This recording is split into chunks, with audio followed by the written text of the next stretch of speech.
Hi, Barbara. The event will starting at 7:05.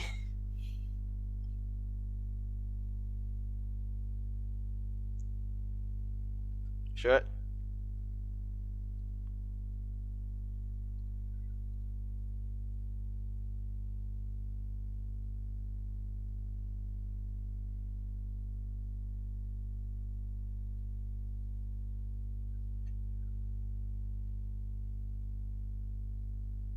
Barbara, the event will starting at 5.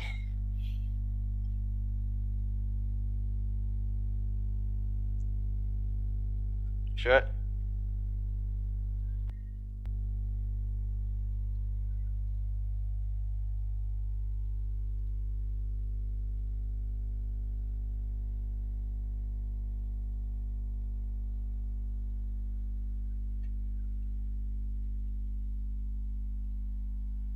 Barbara, the event will starting at 5.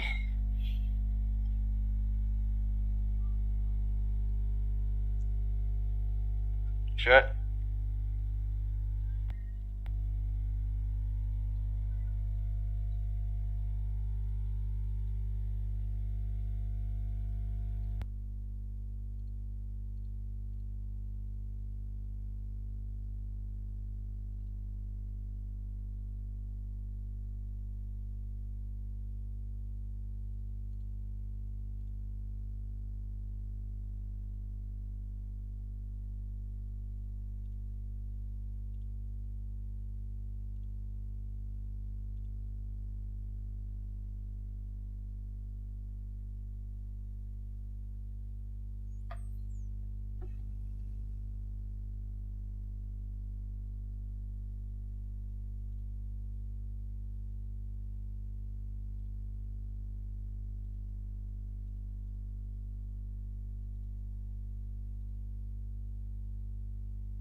Hello everyone. The event will starting at 7:05, so we can have more people on board.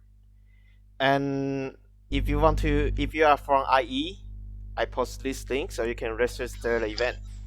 Thanks. Ripon, I think you are mute, Ripon. Yes. Oh, oh yes. Sorry. I just moved myself. So the event will start at 7:05. If you're from IE, please using the link to register. Thanks.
Hello.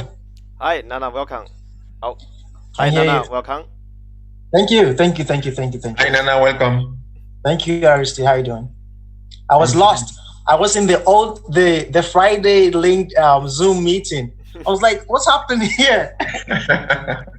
But that's the wrong place. Anyways. Yes. Sure. The event will start at 7:05. Let's just wait a bit more people to come. Hi. Hello. Hello, everyone.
Okay. It's 7:05 now, so let's briefly, quickly starting this event. And thank everyone for joining this event for as coordinator of IE Big Data and I Club. I'm very honored that today we have invited two alumni, Aristides Hanzos and Nana Mono, to share us their insight about the current conditions, as we are most of us are in quarantine under the coronavirus. And as Big Data and AI Club, I think that we are highly concerned about how data scientists, artificial intelligence, machine learning has been has been utilized in this condition, or how can it be utilized in this condition if those technology has not been implemented yet. So in this event, I have in contact with Aristotle for more than 5 months now, and those two alumni are all very eager to share with them their insight, share with you their insight about the current conditions. So I will briefly introduce both speaker. First is Nana Manol, and yes, and Nana is right now study pharmacist in US, and before that, he's also a co-founder of a medical startup in Africa that aim to help people to easily find medical supply if needed. And he already have 8 years experience in his own style as well as chemical industry. In IE, he's studying master in marketing. Okay, so let's welcome Nana. And secondly, another alumni is Aristides. Aristides is also an alumni from IE, and he has studied MBA at IE Business School before.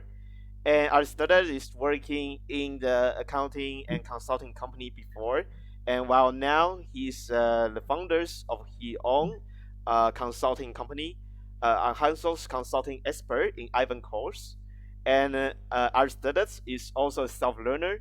He learned how to do machine learning and all the skill online. So if you have any question about how to learn more coding technique right now in these conditions, I guess we can also ask our students.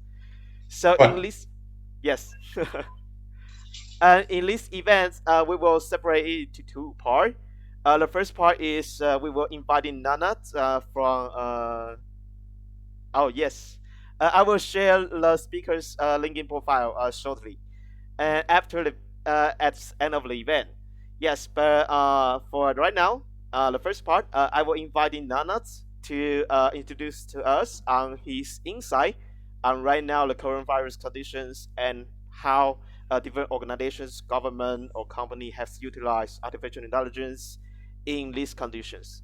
And secondly, this is the first half hour, and the next half hour, I will invite Alice to share how business intelligence can also be utilized in these conditions. And Aristotle will particularly share us with a simple demo on using Power BI to try the coronavirus conditions currently.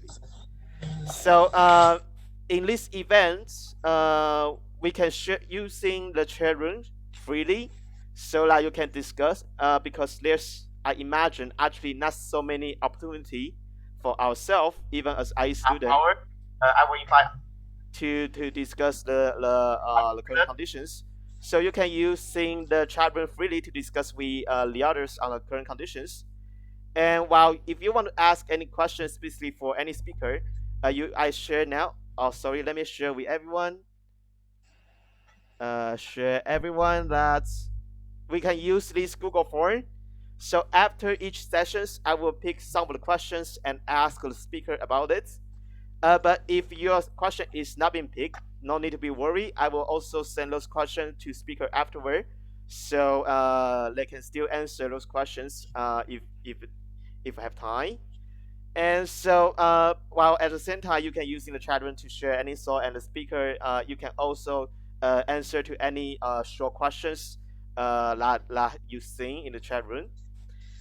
But we should probably control the time of each speaker to finish within 14 minutes, for example. But I will control the time for everyone. But right now, let's start the event and starting from Nana to present to us the current coronavirus conditions and how artificial intelligence and machine learning has been utilized. Thanks. Thank you, my good friend, for introducing me. So, Ripple has been very instrumental in getting this organized, and it's such a, I'd say, a very troubling time to be in, as we all know. My name is Nana Mainu. Graduated from IE in 2013. I did a master in market research and consumer behavior program. We were the first batch of that, and I still have fond memories of Maria de Molina 31, and I like IE a lot. Basically, my background is in pharmacy. I Before I came to IE, I was a registered pharmacist in Ghana, run a pharmaceutical business, and then post IE, I started a startup called MedFinder, which basically is a startup that helps people find medication when they get a prescription. In many parts of Africa, when you get a prescription, you have to move around from many independent pharmacies trying to look for your medication. So the whole idea was to create a platform where it's easy for you to find your medication and also to fight counterfeit medicines as well. Um, Currently, I'm doing a doctor of pharmacy program in the US, and so this is where I'm speaking from. Um, my LinkedIn profile will be shared and post this meeting if anybody wants to talk. I think you can send me an email. We can have a discussion on any of the issues we discussed today. So basically, I'm going to share with you something briefly about the role of data and healthcare and how they conflate. So, how is data affecting the practice of healthcare globally? I'll use Ghana, I'll use America, and I'll use globally some industries as well. And then also looking at the future of this trend. So, I'll hit on a few things, COVID related, and also try to expand on other things beyond COVID. So, I will share my screen and give you I hope not to bore you. Um, so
we know that the data we have is not just only accurate, but also we have it in a manner which is so fast to be disseminated across, all the stakeholders that need it.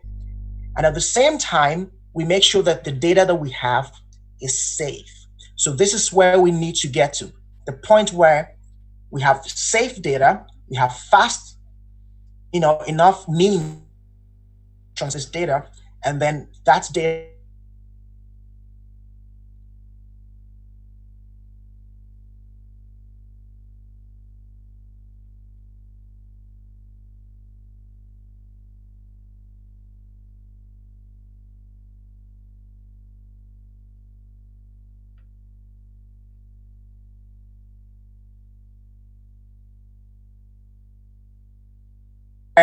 analyzing these tests via drones. So we are using drones. First of all, they're using mobile applications, contact tracing, to identify patients that have symptoms.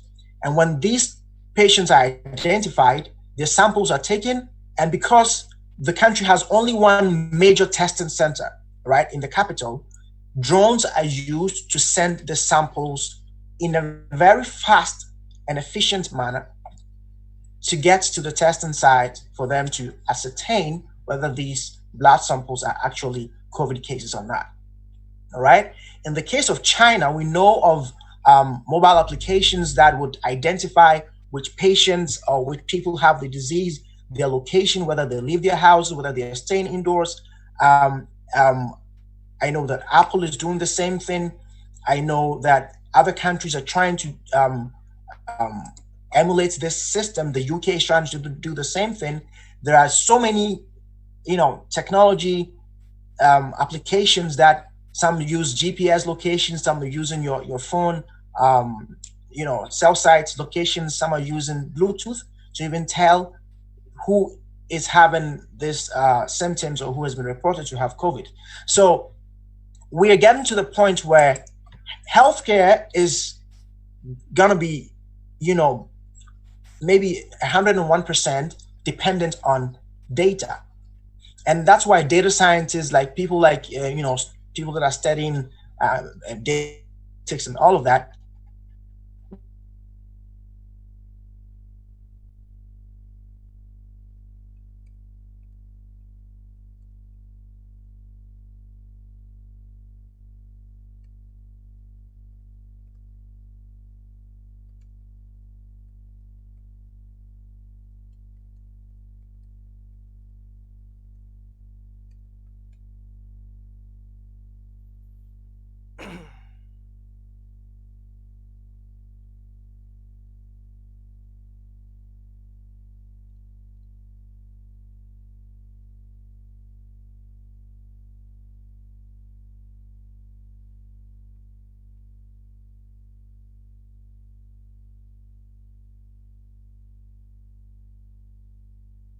the curve. They say the curve. And whether it's the government, whether it's the president, whether it's the health minister or the ordinary person, which are talking about the curve. And I tell you, a lot of people are clueless as to what the curve really is, and what to even make sense out of. If they saw the graph or the curve, what does it mean? People are talking about R0. People are talking about, the R0 and the this and the that. People don't know what it is about. And I tell you, even health professionals don't even understand how these decisions are made. And so it's very important for us to now think about how we obtain the data and how we deal with it. Now, so moving on, um, the accuracy, when I say accuracy, what am I talking about? We need to be accurate in how we collect the data. We need to be accurate in how we share the data, and we need to be accurate in how we present the data. And all of these things are very important because, how we collect the data. How can we collect the data without necessarily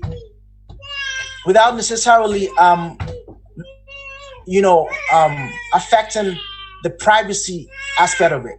All right. How can we just a minute? Just a minute. I need to attend to my daughter.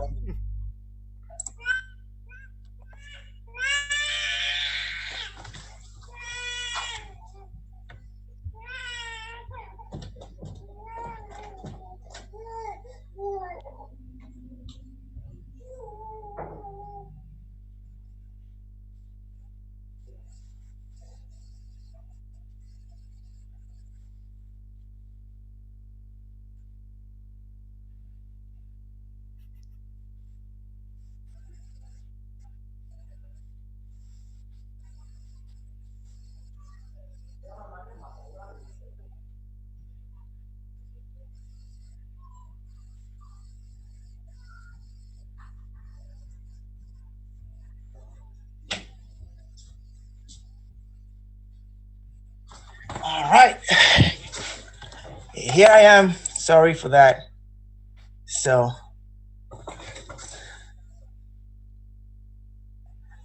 well, this is what is part of the new trend. working from home, it's not easy. So, do I still have my screen sharing? No. No, I can just see you. Okay, sorry. So let me go back to screen sharing again.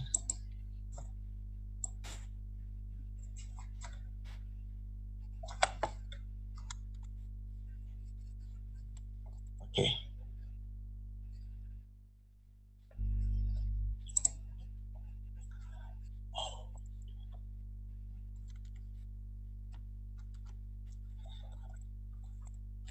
Okay, so back to what I was saying. So that data that has to be accurate has to think about how are we collecting data from people without infringing on their privacy. And that's very important because, you know, with COVID, we're talking about the government's being allowed to, for example, have surveillance, know where we're going, know who has it, know who doesn't have it, know where we go, where we don't go. Then that becomes a problem, because if we don't take care, then it means that we're going to lose our privacy, right? So how do we think about collecting data, making sure we do it in an ethical way, and at the same time make sure that we're getting the right data? Data is going to be shared seamlessly. As things go on, as technology improves, data is going to be affordable. It's going to be easy to access data, to have data. We have a lot of wearables. So think about, a situation where our phones are generating quadrillions of data every day. We have our phones, our TVs, our laptops, our cars. Everything is connected, and we generate all kinds of data as we go about our normal duties, right? So it's gonna be seamless. It's gonna be easy to transmit. It's gonna even be affordable as we move on. But we have to also make sure that once we're sharing this, we have to share it in a timely manner. Because imagine you sharing data that is obsolete. What are you gonna do with it? So data has to be shared in a timely manner. And then it's got to be relevant. So it's not all the data that we might necessarily use for making decisions. And it's got to be user friendly, because we're getting to a point where healthcare is not going to be based on what the doctor tells you anymore. The patient has a right to be part of all these decisions. So if you go to even in the US, there are things like Patient Like Me. So Patient Like Me has maybe cancer patients or diabetic patients or people with certain conditions who have been put together to share their insights as to how they manage their conditions. And some of these are even part of the board, in the boardrooms of most pharmaceutical companies, because they believe that we need the patient's input in all the decisions we're making, and in coming up with the diseases, and in coming up with the medications, and coming up with strategies and marketing and everything.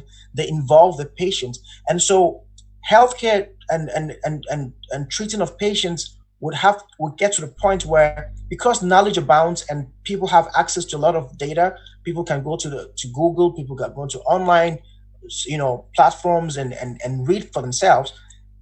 People have information. And so as we present data to them, we don't have to make it complex. And I made an example with the curve. We don't have to be too technical without necessarily making people understand what we are presenting to them. So I know that there are platforms like Tableau and other things that make infographics and try to make the data look very nice on the interface, so that people can actually understand it. So we have to get to that point, and as data scientists or as students that apply data or people that have interest in data, we also have to think about how we can present the data in a very user-friendly way, because it's not just about the numbers. It's not just about just putting the percentages and putting all the statistical things there. It has to make sense to whoever is accessing that data. So it's important that we think about accurate data. Then we think about safety. So is the data that we're sharing, is it safe? So think about this. 32 million patient records were hacked in the US in 2019. 32 million. That is more than the entire Ghanaian populace. The entire country of 25 million people. There's like almost two countries put together. The entire patient records hacked by bad guys. And we know that it's said that in the dark web, people sell it for as much as $60 for one patient record, and probably could be more. What this tells us is there's a certain motivation for people to want to, steal health data.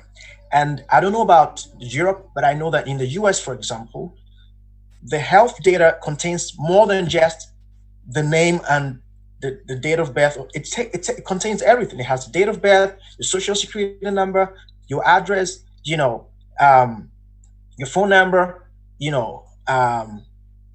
and then all your disease conditions and medications and your insurance and whatever since you were born. Now think about this. So this is the future of healthcare.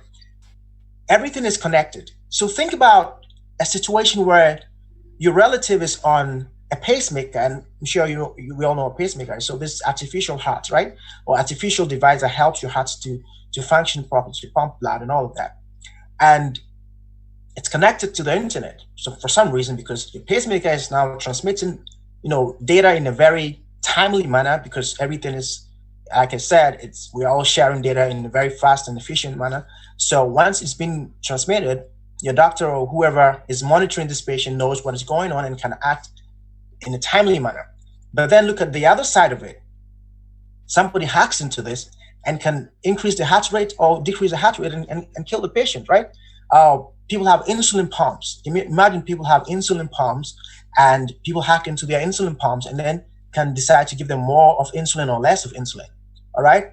Or imagine somebody gets into your health record and uses your information to access healthcare, and the insurance bills you for something you didn't actually do. So the person has a surgery, but you didn't have the surgery, but you've been billed for it. Or people stealing money from the government through all the, most, like in the UK and other places where government takes care of healthcare, people can use your identity to, access information, and that's how bad it can be. So we need to think about how we protect the data that we generate all the time, especially when it comes to healthcare. In the US, we have HIPAA and everything that is, data related in electronic health records, and all of these EHL softwares have to be HIPAA compliant. But we need more than that, because, like I said, because of the motivation for people to have this access, people will not stop. And because people will not stop, we also have to think way beyond what is happening now and think ahead of time and say, what are the solutions we can put in place to safeguard our health records? Because it's your record and it's my record. And whether we like it or not, that is the future. Our data, our health data is going to be something that is going to be out there in the cloud, somewhere on the internet. People will have access to it if they want to. And so we need to find very pragmatic ways to protect it and keep it safe. That's very, very critical. And then the last circle I showed was how fast can we share the data? And there's a lot of talk about 5G and I know 6G, 7G. We're going to go as how many Gs, I don't know. But the point is that I bring this up because I find it very intriguing and very funny that around this time of COVID, a lot of conspiracy theories have come around 5G and how it's related to COVID, and how people say that, oh, COVID came out of 5G, and because of 5G and because the governments want to roll out 5G, they brought us COVID and put us all indoors and access to stay in. There's so many things going on. And I just wonder, why would people want to share all of these false information, and that people say, oh, we should, and even in the US, there were people that were campaigning against 5G. Right? No, the 5G is going to kill us. 5G is going to emit some dangerous rays and kill us. Trust me, in order for us to have our data in a timely manner, are we thinking about all the fancy stuff that data can do for us? How can we send all of this, information in a very fast and efficient manner if you don't have fast enough, internet? for example. And so for me, I think that some of these technological advancements are going to be the basis on which we can actually make data work the way we want it to work, right? So in the Internet of Things, that everything is connected and everything is talking to each other, we will need faster internet. And I think about it, even when we started having Zoom and all of that, think about the whole world. Everybody's trying to be on Zoom at the same time. We're going to have, we need it. We need to have fast internet, right? And fast technologies and other means of transmitting our information and our data. But beyond the technology, whatever it is, we should understand that when we get hold of data, when we get hold of relevant data, we must, as a matter of principle, make sure that we release the data as fast as we can to the relevant authorities. I see that in this era of COVID, there's been a lot of collaboration on a government level, on a private government partnership level, where Amazon is providing free information on his Amazon Web Service. Apple is doing the same thing. Google is doing the same thing. And a lot of big companies, big pharmaceutical companies coming together and providing free data for people to have access to. And I think that we have to get to that point where when people have access to information that is relevant, we should be able to share it as fast as we can. There's a lot of talk about China not releasing their information on time to the world, and that's why where we are. It's a classical example of giving information fast enough, so that when we have healthcare information that is relevant, we make sure that we release it as fast as we can, because when we delay, we can cause a lot of trouble for the world. So I'm going to end very soon. So what is the future of healthcare? The future of healthcare for me is both exciting on one side, and on the other side it's scary. And why do I say that? So there's so many things that come to play when you talk about the future. So we talk about artificial intelligence, we talk about robotics, we talk about 3D printing, we talk about wearables, we talk about sensors, and many of the technologies that are being built around healthcare. So as we speak now, we know robots are performing surgery, and this is being even perfected.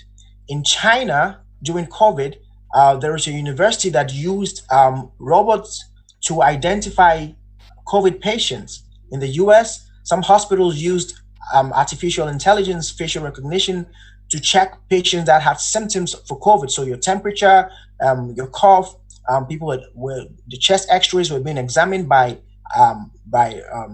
robots, and AI is trying to even do it better than humans and faster than humans can, with better accuracy and in an efficient and faster manner. So we can get to the future where you can have surgery performed, remotely. So maybe I can sit in America and I can perform surgery in Spain, for example, or somebody can be in Africa and probably don't have the means to travel to Europe for surgery, but some doctor in China can perform the surgery in a theater in Africa, right? We're thinking about, precision medicine. So medicines that are fashioned based on your genetics. All right. We're even thinking about some exciting stuff like your twin. So we create something like a twin of you, but your twin is online, and they put sensors on you, and what happens is that whatever is happening to your twin whatever is happening to your physical body is transmitted to your twin body. So let's say your twin heart is experiencing certain things. That twin heart, we can model, we can tweak, we can predict how it's going to work and what's going to happen to you, which medications will work for it, which surgery procedures we should do on it, even before we touch the physical body. All right. So augmented reality and virtual reality is also coming to play very, very actively in healthcare. And so when we see the conflation of technology and healthcare, all of this is hinged on the data that is generated. All of these false information, right? And a lot more data is going to be generated. So think about this. So you wake up in the morning, you use the bathroom, and your toilet sensors tell you that your sugar level is high, because once you pee into it, it analyzes your pee and says, hey, your urine has more sugar in it. It sends the data to your doctor. So just before you know, your doctor knows that, hey, your sugar level is high. You sit in your car, your car seat can just tell you that you're too, you're overweight and you should watch your diet. I mean, your Alexa is telling you, you have an appointment with your doctor. You talk to Alexa or some other device. In the US, we have a new company called Pillow Health, PILLO, and Pillow Health can can have face-to-face doctor appointments, and it pops up your medication when you need it. I'm thinking about a future where you can print your medication at home through 3D printing. So you call your doctor, you have a face-to-face, doctor's appointment. Doctor looks at you and says you need paracetamol or acetaminophen. He says, okay. He issues a prescription by email or whatever means. It gets to your device at home. Your 3D printer at home prints your medication for you, so you don't even have to go to the pharmacy. We're getting to the point where that medication is made based on your genetics, so it makes based on what you are allergic to, which medications that you can take, and which medications will work better for you, and stuff like that, right? We get into an exciting and yet scary, because when we get all of these things happening, when people get access to our data, then that can be scary, because we're going to put our lives in the hands of people, and people can remotely, access our lives and cause things to happen to us, even when we're not aware, right? And so this is something that Alec Ross said, and Alec Ross is a very great writer. He's got a lot of books on interested in reading about tech. You want to look at Alec Ross and see what some of the things he's written. He made this statement in one of his books. He says that the last $1 trillion industry code. And so we move into the point where our genes and our genetic material will become more relevant to our lives than ever. And even in the case of COVID, we had to do a sequencing of the virus DNA to see, its origins, how it behaves, and what can be done to deal with it. And even though the world probably would thinking that something massive would only happen if there was an atomic bomb that was thrown from one country to the other, guess what? Something as minute as a virus, genetically, inclined, is causing all of us to stay at home, and it's changing the world in a way that we never thought before. So our genetic code and our own genes and the genes of birds and bats and animals and viruses and bacteria would come to play at a very level that we have never imagined since humanity came. And we have this because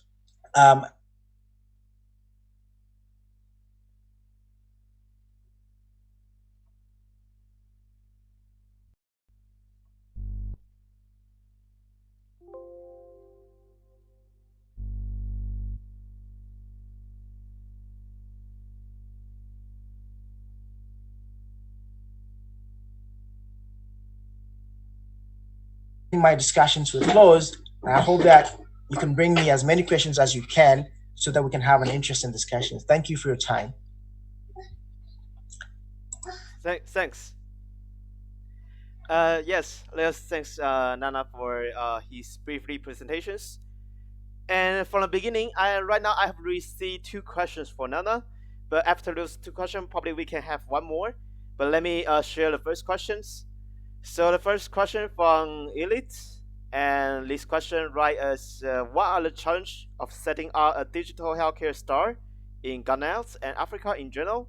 Do customers trust online platform when it comes to healthcare? How did you overcome challenge of data privacy, and what is the regulation framework on storage of data in Africa? So first of all, I tell you, if you're ever thinking of starting up a company in especially IT related or online related, think about Africa. Why? It's growing in a very fast, and I don't know. I just can't imagine. The IMF and the and the World Bank said Ghana was going to be the fastest growing economy for this 2020 until we had this COVID thing happening. People are embracing technology at a very fast rate, and people are using these technologies at a very fast. I tell you, I mean, not even the US is using drones to deliver things during COVID. Ghana is doing that. We're using drones to deliver blood samples and all of that. We're using softwares that are built locally by people to identify people with symptoms and try to help in isolation and all of that. So yeah, technology is growing very fast. To tell you, I was just reading that digital ads in Ghana in 2019, digital ad spend was about $180 million. All right. We've seen that in the first quarter of 2020 is somewhere about maybe 200 million or something like that on digital ad spend. So it's growing in a very fast and efficient way. Back in the day when I was in IE, one of my professors told me, he said, Nana, don't think about anything in Europe, just think about Africa. And it's also in a way that all the things that you see. So let's say you know of a company that is doing well in Europe, all you have to do is to just borrow that idea and tweak it and bring it back home. And when you bring it to Africa, it's a novel idea and it's going to work, right? So for those of you that know of Rocket Internet has done very well with online platforms like Jumia. And Jumia is like an Amazon or let's say Alibaba for Africa. And last year they listed on the New York Stock Exchange. So within a very short while of being on the continent, they've grown so much to the point that they were $1 billion company in valuation, and they listed on the New York Stock Exchange. So there are many opportunities. In terms of the government and regulations, once again, many countries in Africa do not take their legal frameworks for granted at all. And especially there are a lot of opportunities for foreign companies to come in there. There are a lot of incentives. So tax breaks and many other things that fast track your registration and stuff like that. And on the back of that, we have excellent talent, people that have great talent, people are very knowledgeable and very smart in skills that you could use to run any kind of business. So yeah, I do encourage people to set up businesses in Africa. And if, of course, if you have any idea that you want to tinker on, you can just get in touch with me on LinkedIn and we can discuss it. There's so many things we can do beyond even healthcare. I mean, along the value chain of being on the internet, every kind of business that is run on the internet or even beyond the internet, people can go into farming, you can go into manufacturing, you can go into anything. It is a continent that is not yet tapped. All right. And it's got very youthful people and we've got all the resources you can think of. So yeah, let me leave it here. If you want to talk about that, just get in touch. I can help you navigate the system well. Thanks, Nana. So right now we have a second questions. Let me read three as well. And how do you think is the most important issue related to when we adopting AI and machine learning into the industry, into the healthcare industry, and how you suggest government to establish a policy and adapt to the change? Well, for me, the most important thing is the data privacy. Because, like I said, if our data gets into the wrong hands, people can mess it up. People can hold people to ransom. People can kill people. People can give people the wrong medication. Imagine if I hacked into the healthcare system and use your identity. Your doctor might be treating you for a condition that is not your condition. So I can just edit your condition. I can just go and I can edit your health records and say you are a cancer patient when you're not. And your doctor just opens your data. He just goes on, opens your data and says, oh, you're a cancer patient. I'm just going to give you a cancer medication. Meanwhile, you're not. And a lot of people don't have medical knowledge to even understand what they're being treated for. You understand? Because they trust their doctors. And if the doctor is going to depend on the data he sees on the computer, that data has to be accurate. And that accuracy should be protected. So government should make sure that the policies that they put in place regarding, it becomes a national security concern, right? The way government protects the security of the state, the same level of security, the way the government protects, if you come to the US, for example, some information are classified. So we have security clearances that you need to have access to certain data. And those data are so classified that you cannot have access to them no matter what. These are the kind of data that is the kind of security that should be given to the health records for the citizens that everybody's health records should be protected. And people that work in healthcare should also be held accountable with all these HIPAA and all these regulations that make sure that if doctors and nurses and pharmacists and healthcare professionals have access to the patient data, it's going to be something that they keep as respect and make sure they don't pass that information on to any other person. Thanks, Nana. So that's the two questions we have for you now, and I guess we have a little bit late for the time for the first part. And thanks for you answer all those two questions as well as your explanations on about data privacy, about healthcare utilized in this coronavirus time. And I guess it's especially interesting to hear that you mentioned using 3D printing to print medicine inside home. Like the new idea, like this is the first time I hear this. So overall, it's an interesting sharing. And so let's move to the second part, which is Aristoteles will share us how data scientists has been used to track the current coronavirus conditions. Aristoteles, it's all yours. Thank you very much, Paul. Thank you very much, Nana, for your great presentation. I will try to stay on board. 1 minute, I will try to share my screen. Can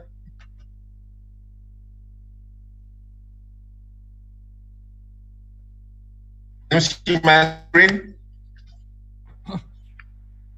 Yes, we can see the screen now. Good. Perfect. Perfect. So, I'm very happy to present this online event. So thank you for joining us in this section. So my name is Aristide Onzo. I've got my IE Executive MBA in December 2015.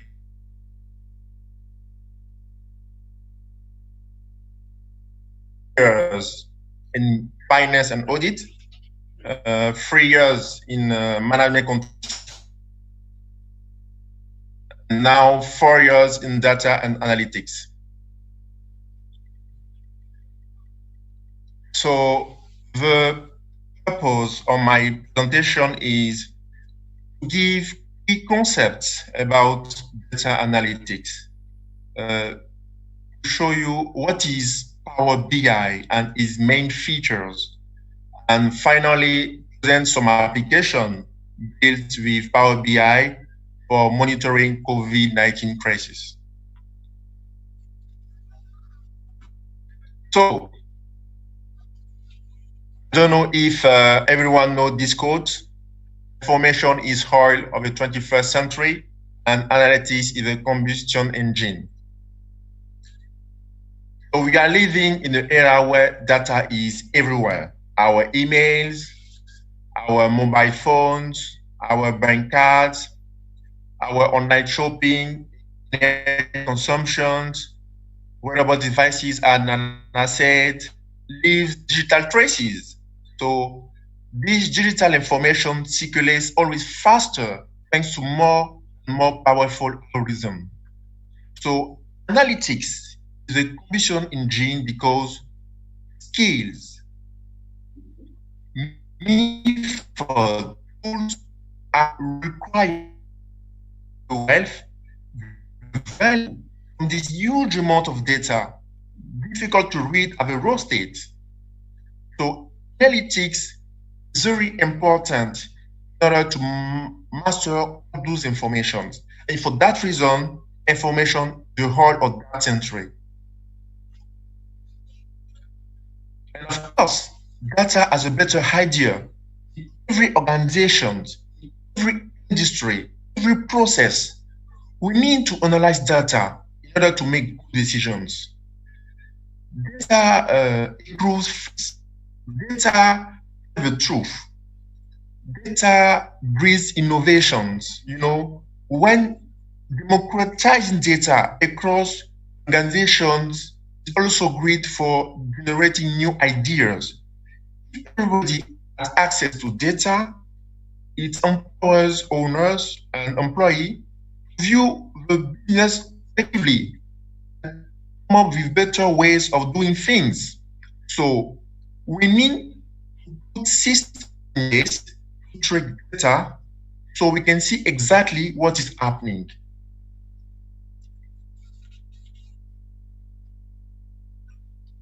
So while most companies or organizations recognize that data is a strategic asset, unfortunately, many are not taking full advantage of it. For that reason, I founded Anzo Consulting Expert after my graduation in 2016 in order to help organizations to implement a data analytics strategy, them to make decisions in real time with appropriate data analysis, and them to use the latest technology to turn data into action. In short, we help organizations unlock the power of the data. Strategy is more than data. It is it is a roadmap that defines people, process, and technology. The exercise of creating a data strategy is one in which organization leaders take deliberate look at what employee needs so that they are empowered to use the data. Processes that ensure data is accessible of high quality, and the technology that will be enabled to storage, sharing, and analysis.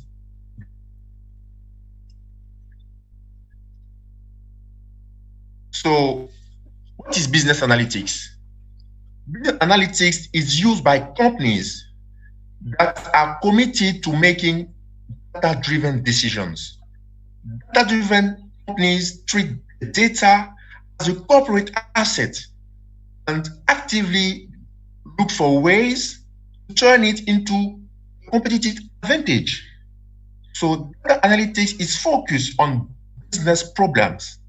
The objective of business analytics is to improve operational efficiency. Successful business analytics requires business intelligence software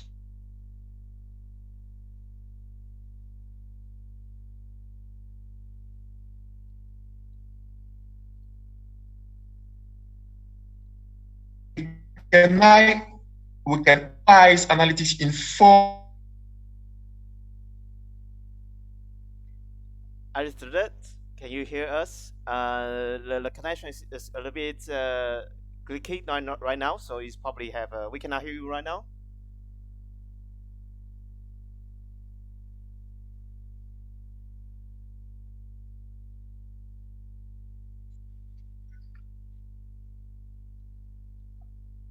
Now, No, it's not very clear. can you hear me now? Can you hear me? Yes, it has some connection disconnection from time to time. Oh, okay, sorry. So now it's perfect.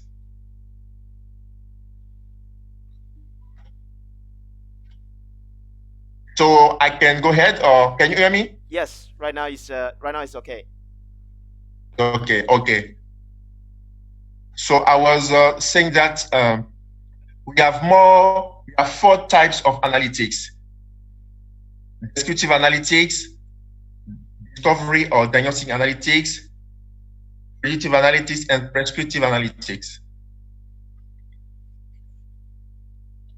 So, sorry. So I don't know if anyone got. So Gartner give analysis about these four categories. So Gartner is the world's leading technological research and advisory company. Its headquarters is in Stanford in US. So for Gartner, descriptive analytics tells you what's happened in the past. It tracks key performance indicators to understand the present state of a business. So descriptive analytics help a business understand how it is performing by providing context to help stakeholders interpret information. So this can be in the form of data visualization like graph, chart, report, and dashboard. So for example, how can descriptive analytics help in the real world? So John Hopkins University, they created an online dashboard to monitor the current scenario of COVID-19, tracking how COVID-19 is spreading through space and time. So if you go to John Hopkins University, you should be able to see that dashboard. So they describe in real time what is happening.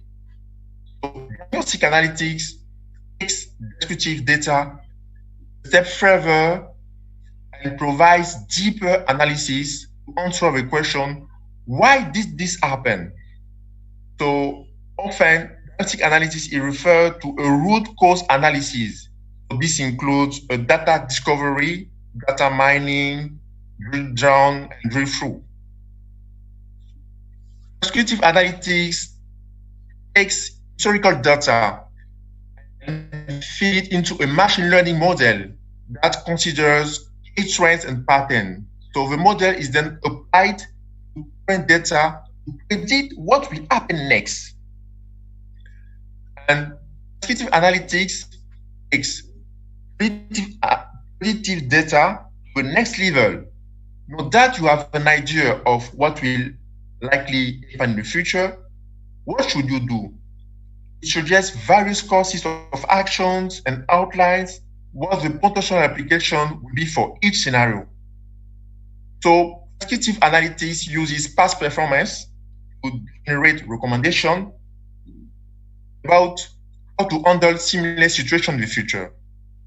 So regarding coronavirus, public health officials around the world are using business analysis tools to battle this outbreak, including tracking where COVID-19 has already spread, how it's spreading, and forecasting what is going next.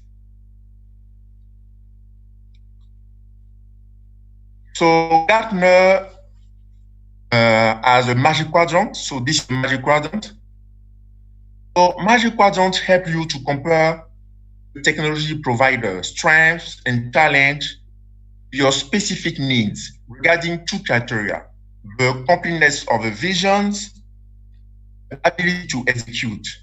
So it provides a graphical competitive positioning of 4 types of technology providers in markets where growth is high and provider differentiation is distinct. So leaders execute well against their current vision and are well positioned for tomorrow. Visionaries understand where the market is going and have a vision for changing market rules, but do not yet execute well. Niche players focus successfully on a small segment or are focused or do not innovate or perform others. And challengers today may dominate a large segment but not demonstrate an understanding of market direction. The magic quadrant. This is the magic quadrant for business intelligence platform. So Gartner provides a lot of magic quadrant depending on your industry or what you are looking for. So this is specifically for business intelligence platform. So we can see that for these 13 consecutive years, Gartner has recognized that Microsoft is the top leader in analytics and business intelligence platforms. So after Microsoft, we can see Tableau and ThoughtSpot. For visionaries, for example, we have Salesforce, Oracle, SAP, Science, and so on. For MicroStrategy, Typical software looker are challengers. And in the niche player, we have, for example, IBM, Burst, Demo, and so on. So if for reason we choose Power BI, BI is a leader in the BI intelligence platform. Power BI was introduced in July 2015. So it is a collection of software service applications software that to transform disparate data sources into immersive and interactive visual information.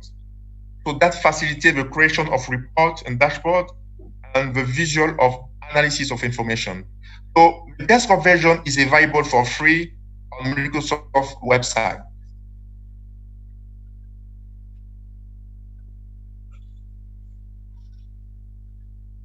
Be simple and fast.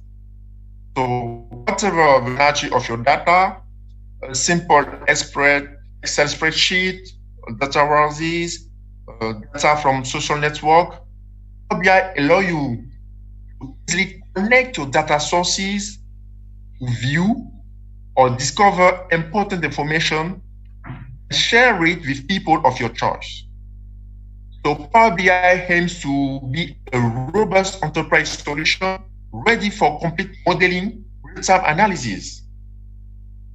Power BI can be used as a personal reporting and visualization tool, as well as an analysis and decision engine for group project, division, or large companies.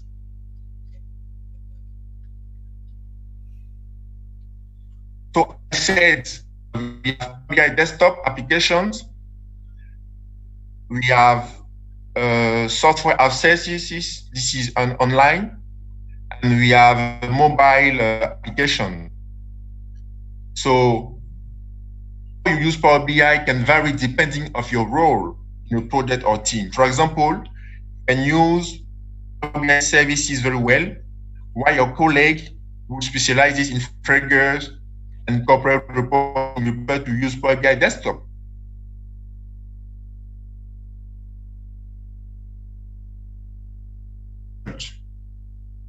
And for example, another colleague from sales department will be able to mainly use the application to follow the evolution of its sales and examine the detail concerning its prospect. So depending on your role, you can choose what kind of BI will fit you. So this is the global architecture of Power BI. So you can see a standard workflow in Power BI starts with connecting data sources and creating a Power BI desktop report. So this report is then published transformation, data transformations cleaning, data modeling report. After producing your report, you are able to publish it to Power BI services. There is another Power BI desktop, which is Power BI Report Server. So it is a server-based product that is on-premises alternative. So for some security issues, some companies don't want to put the data on cloud. So Power BI Report Server is a good alternative for them.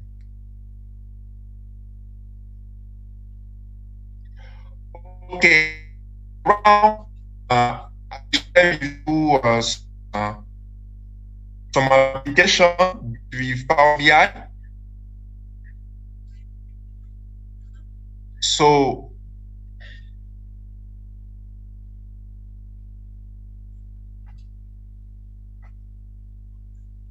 this is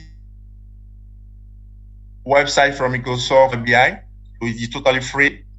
Depending on your requirement for your PC, you choose which kind of Power BI you will set up.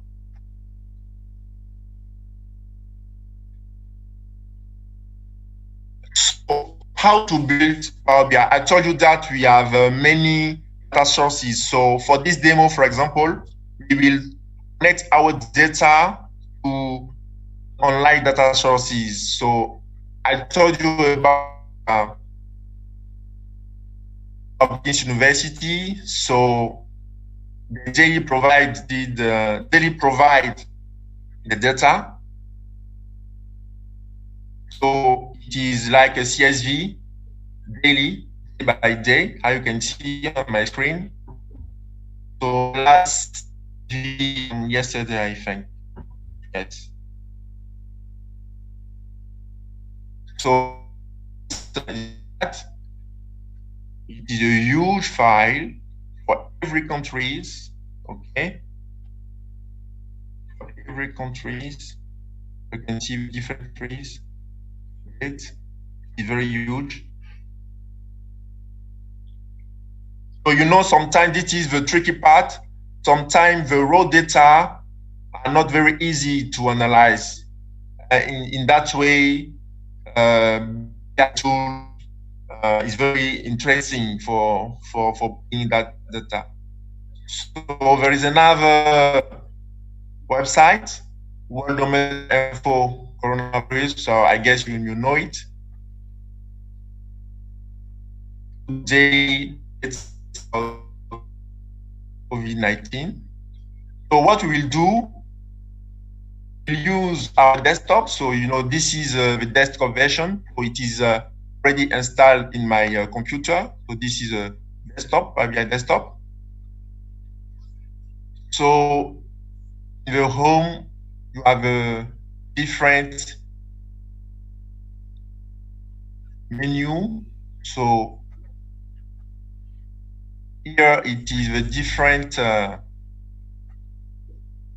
data sources. So I have already did it in order to gain time because we don't have a lot of time. So you can see that my desktop is directly connected to the website, Worldometers Info Coronavirus.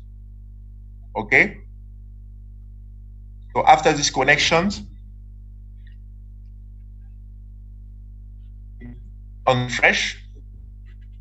So PowerBI desktop will connect the online data sources to extract the data. So depending on your PC, go quickly or very slowly, depending also on your connection. Hope this will go very fast. Can you hear me? I hope.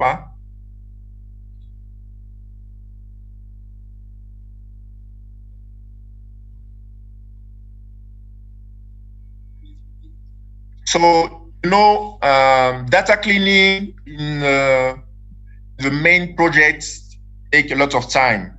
It is around 80% of the time. So when you are running a data project, you spend 80% of time for cleaning data. So,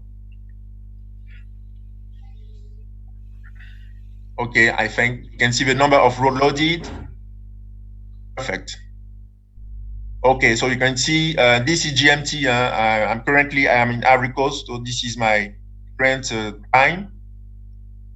So we can see the KPIs that total cases. You can see the total cases, the total death, the percentage of death based on the total cases, the new death, the new case, and the total recovered.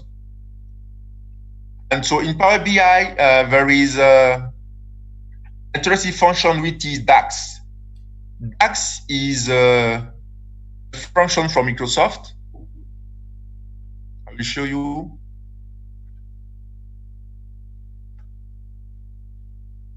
Sorry. Okay. DAX.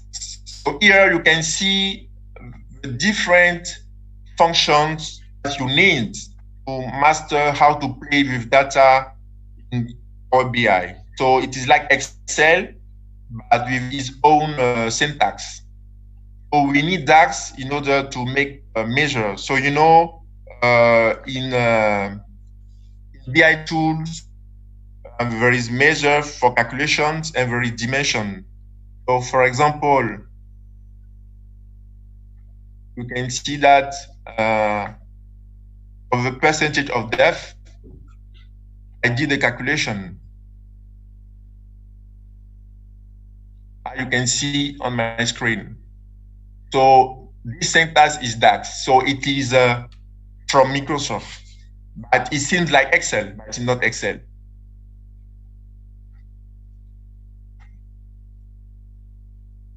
So with Power BI, you can track in real time the COVID-19 outbreak. So this is a table. So we have a different charts like that. So here we have the different visualization you want. Visualizations. So you can see in Power BI, we have a platform visualizations, and we have this part where you can see the different columns from your data set. Here, so you can see the different table loaded. We have 214 rows, different countries. And here is for doing your model, but as we have only tables, you don't need to make some model. So model is when you need to put relation between the different tables you have loaded. So we don't have time to discover the full Power BI function, so I'm go quickly. So after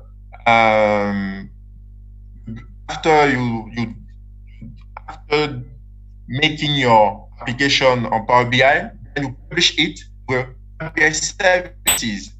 So we move from your desktop to the cloud. And when you publish to the cloud, so you will see, for example, this is the cloud interface. So everyone who have access could directly take your dashboard and analyze it. So it is a web address for that.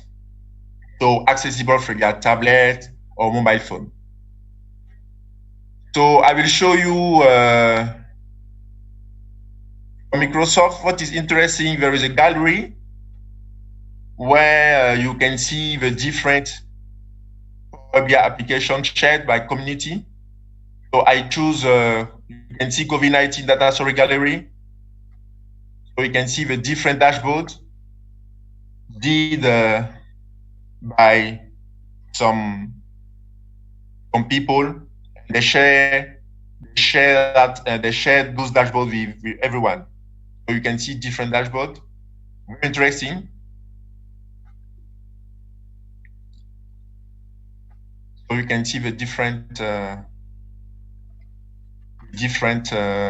BI. And access to data is very important for fighting this outbreak, because we know in real time what is the situation, what action we should do, we should plan, and we can make comparison for day 1 to day 2 to see if there is some improvement. This is another dashboard. So from welfare organizations, so they did the dashboard on desktop and publish it, but this is only for Eastern Mediterranean region COVID-19 affected countries. So Power BI is very, very powerful. So maybe after this event, if some people want to go deeper, you can go to the Microsoft. So there's a large video, large tutorial, when you can start from scratch. It's not difficult.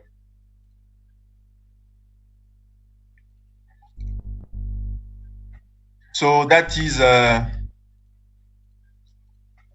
my presentation for the data analytics and COVID-19 crisis. Thank you very much. Thanks, Aristotle. I also share, if everyone can hear me, right now I also share Aristotle's LinkedIn profile on our chat group. So if you want to contact with Aristotle, feel free to do so. And let me check. Right now we have one questions, and the question, let me read it. So besides from showing the current trend of COVID-19, how do you think that we can learn from this crisis? And is it possible we can use data analysis and data sciences to predict the next major outbreak with this kind of technology?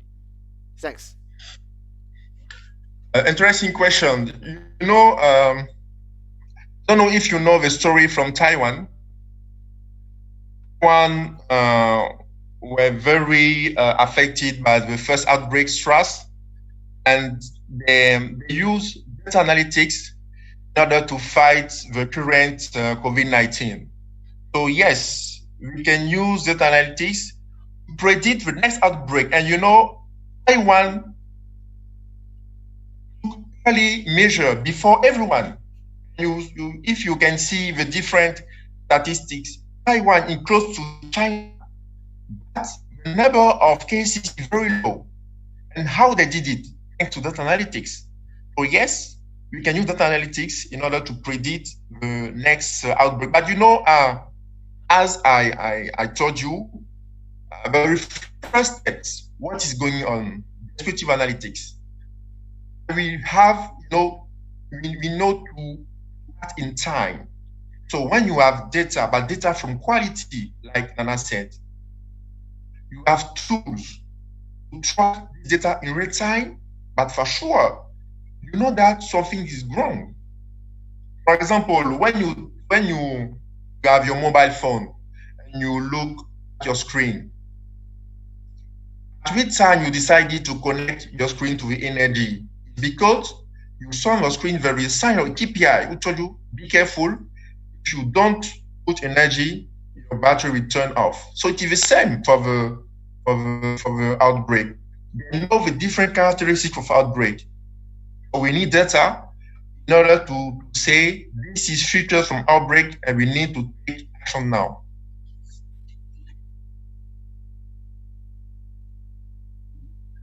Thanks, Aristotle, for the response. Because you mentioned Taiwan, I can also share a little bit actually. Because I have also Okay. studied from Taiwan, and actually studied a little bit on how my country do this with Okay. data scientists. I think the Okay. actual policy is very simple. Like simply because we have a national healthcare system that everyone's health data is listed in the government system. So like basically when you go to see a doctor, they using this national health system to warn doctor if you have recently been traveled to the other country and that country may have infected case on coronavirus, and he also using your past traveling data as well as your symptoms data to warn the doctor if you might have coronavirus, and the doctor will suggest you to do the test, and you do the test and enter the quarantine if you actually have the case. So it's actually Okay. pretty simple. You have, but the main critical thing is that Taiwanese government have every information they need to predict the outbreak because we have a national healthcare system. So I guess this is kind of an important step because compared Yeah. to many Europe or even US, I guess this kind Okay. of general system is not exist yet. So that might be Okay. a thing I want to share. Okay. Yes, so that's the only question that I have on Google Form. If you have any questions for Aristotle or Nana, please feel free to unmute your mic and maybe we can have some discussions. And if no, I guess it's already 8:20. It's Madrid now. So thanks again for Aristotle and Nana shared. Every question before we close this event?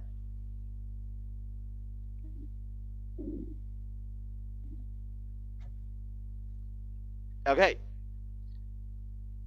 Yes, thank you. Okay, I believe that some people may have the other thing need to do, so I guess we didn't have so many people participate until the end.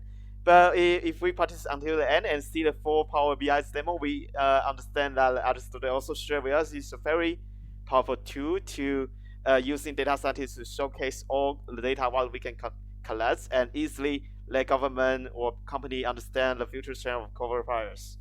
Okay, if Leah has no question, thank you again, and thanks Aristotle and Nana again as well for hosting this Thank event. you very Yes, and much. everyone feels please stay healthy and safely. Thank you. Bye bye. Thank you. Bye.